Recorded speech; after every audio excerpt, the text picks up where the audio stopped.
يوم من أصعب الأيام في حياتي. هوجو تعب جدا، كمية تعب وتراكمات غير متوقعة. لو حد رماها عليه مش هتبقى كده. تعالوا نشوف الحلقة ونفهم ايه الحكاية وربنا يستر. هوجو بيقول لي أنا مش قادر أطلع، فما قدرتش أضغط عليه أكتر من كده. ودي العلاقة اللي بيني وبينه، وعمري ما كان في حاجة بينا بالعافية. خدت هوجو ورحت لدكتور أمثل علشان نطمن عليه. وزي ما احنا شايفين للأسف الكلب ولا قادر يلف ولا قادر يطلع. يلا نبدأ. هوجو مش كلبي خالص، هوجو صاحبي وأكتر من صاحبي بكتير. بابا هوجو. السلام عليكم ورحمة الله وبركاته. حلقة جديدة من قناة مستر هوجو. أنا مدحت الحسيني وهيبقى معانا هوجو. هناخده نروح للدكتور. كلمت حسن شيتا هقابله، هيجي معايا ويساعدني. وحابب أقول لك ألف شكر يا شيتا حبيبي. قلت لكم هنكمل رحلة علاج هوجو مع بعض الحلقة اللي فاتت، على أساس إن إحنا إن شاء الله قربنا نخلص رحلة العلاج، وطلعت لكم الكلب اطمنتوا عليه وكل حاجة. بس الحمد لله على كل حال. بعدها على طول الكلب تعب مني جدا جدا جدا.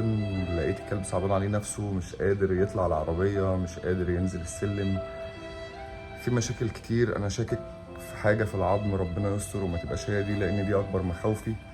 وربنا يستر وما يحصلش ان ده زي، لان دايما اكبر مخاوفنا دايما بتحصل. فربنا يستر، ربنا يطمني على هوجو يا رب، وان شاء الله خير وربنا يجيب العواقب سليمه. يلا نبدا. تعالى هوري لك اللي حصل مع هوجو. بص، لما باجي بندهله بيجي بيقوم على كذا مرحله. بندهله تاني عايز يدخل البوكس. بص وقفه الكلب واقف، رجليه مش متظبطه، رجليه مفتوحه. لما بيجي بيتحرك تحركاته مش مظبوطه. كل دي دلائل على التهاب العظم او التهاب المفاصل، او ممكن المشكله تدخل في ديسبليزيا لا قدر الله. الموضوع مقلق جدا، وكل ده حصل نتيجه ان جهاز مناعه الكلب اتضرب بالكامل، فابتدت كل المشاكل تظهر. بص الكلب القعده عامله ازاي، رجليه عامله ازاي. لما هقول له داون لا قلت داون. هنبص على عين الكلب بيشتكي لي، بيقرب لي المكان اللي وجعه. هنبص على عين الكلب هنلاقي عين الكلب معمصة او عاملة افرازات. ده بيبقى ناتج من التهاب اي جزء في جسم الكلب. بتبتدي العين هي مراية الجسم، بتقول الموضوع ملوش علاقة بالديدان. هبتدي احرك الكلب عشان اوريكم برضو. بص الحركة، ايديه بتلف على بعضها من قدام. مش ده هوجو خالص. الكلب عنده كبرياء وكرامة، ومش عايز يبين ان هو تعبان ابدا. علشان كده انا بحاول احركه، مش بحسسه ان هو صعبان عليا. وبص دلوقتي لما هناخد الكلب ونخرجه كده، ماشيين على علاج بقالنا 18 يوم تقريبا. هنروح للدكتور ان شاء الله خير وربنا يطمنا على هوجو. داون.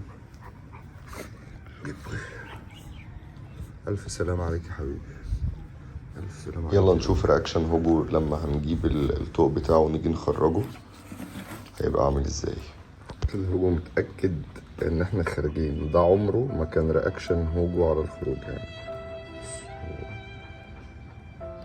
الكلب بيقول لي انا معاك، بس مش عايز يحسسني ان هو تعبان. ان شاء الله يا هوجو انت كلب راجل وقدها وقدود. بص لما هقول له يلا نخرج، وهو بيفتح اي باب عادي عموما هوجو.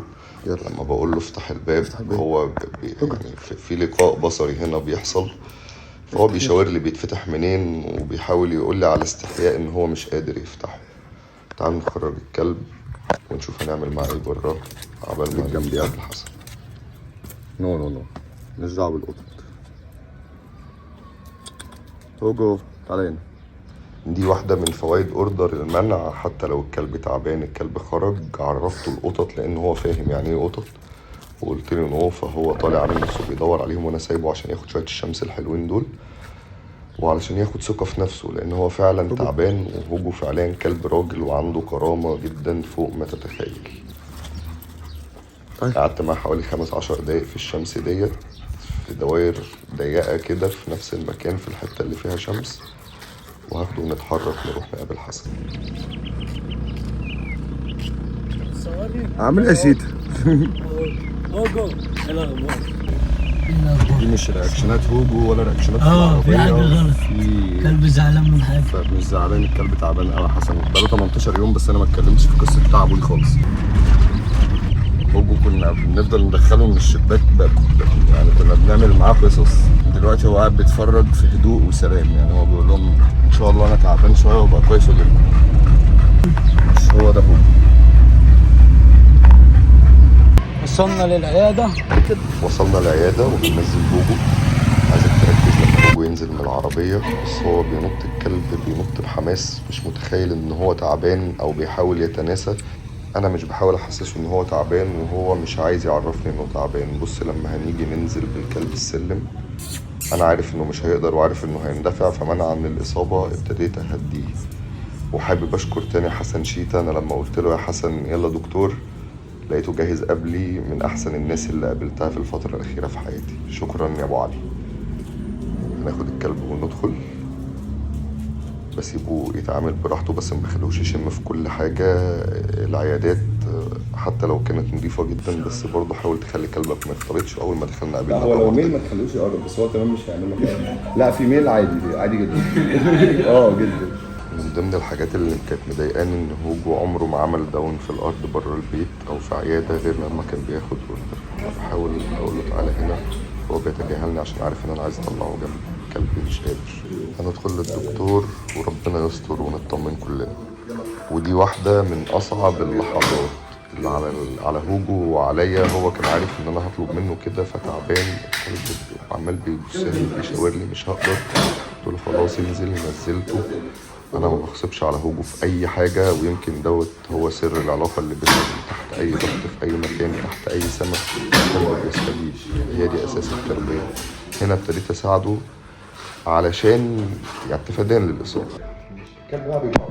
رياكشنات هوجو بتتكلم، وهنا بشرح للدكتور اللي حصل في الايام اللي فاتت وبديله الهيستوري بتاعت الحاله. الحمد لله في حاجات كتير طبعا. عايز تسال عشان ما يقفش عايز اوديه الشغل.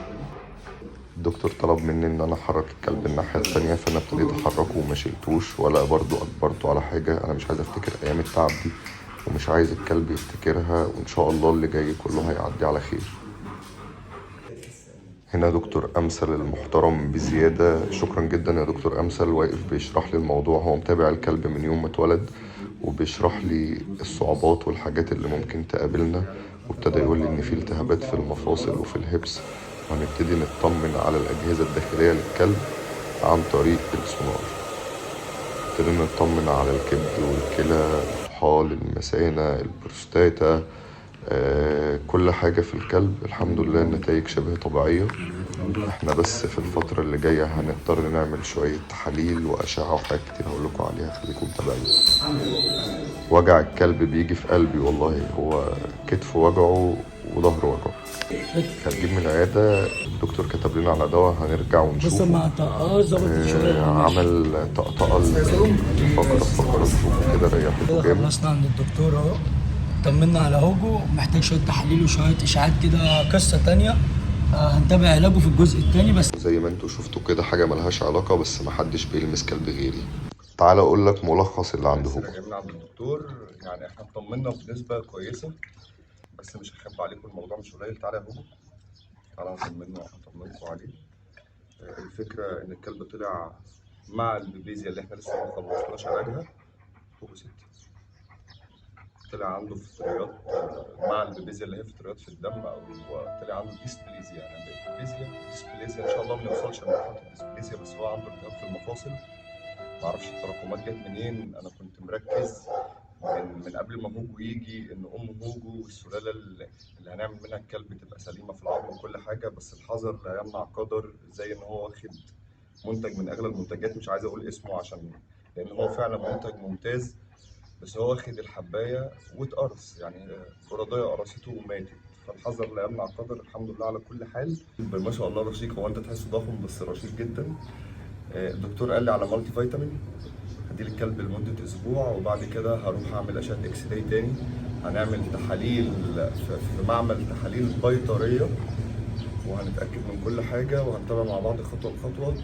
بالنسبة لأورك الكلب روتويلر، إحنا هنكمل حلقاته، وكابي هنكمل حلقاتها، بس يعني محدش هيفهم العلاقة اللي بين حد وكلب زي هوجو إلا اللي عايش علاقة شبه دي. ادعوا لنا ان هوجو يقوم بالسلامه، وادعوا لهوجو وربنا يطمنا ويطمنكم على كلابنا وكلابكم، ويحفظ كلابنا وكلابكم من كل شر يا رب. مش هقول لكم اي حاجه غير ادعوا لنا، ولو نسيت تعمل لايك اعمل لايك للفيديو، خليه يوصل لعدد ناس كتير، وربنا يستر علينا الايام الجايه، وان شاء الله مش هتاخر عليكم في الفيديوهات. انا مدحت الحسيني، وده مستر هوجو، ودي قناه مستر هوجو. اشوفكم على خير.